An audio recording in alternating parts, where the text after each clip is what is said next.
Healthy oats ఎలా చేయాలో చూద్దాం. ముందుగా ఒక బౌల్ తీసుకొని ఓట్స్ని 1 మినిట్ ఫ్రై చేసుకోవాలి. మీకు కావాలంటే నెయ్యి వేసి కూడా ఫ్రై చేసుకోవచ్చు. ఇప్పుడు అదే బౌల్లో 1 cup of ఓట్స్కి 2 cup of water వేసి బాయిల్ చేసుకోవాలి. వాటర్ బాయిల్ అయ్యాక అందులో ఓట్స్ వేసుకోవాలి. మంచి ఫ్లేవర్ కోసం ఒక ఇలాచీ వేసుకోవచ్చు.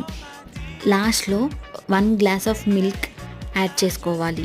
2 మినిట్స్ తర్వాత స్టవ్ ఆఫ్ చేసుకొని ఇప్పుడు దీంట్లో కొంచెం బెల్లం యాడ్ చేసుకోవాలి. మీకు కావాలంటే ఓట్స్ ఓవర్ నైట్ మిల్క్లో సోక్ చేసి కూడా తీసుకోవచ్చు. లాస్ట్లో ఫ్రూట్స్ ఇంకా డ్రై ఫ్రూట్స్ వేసి తినేయచ్చు.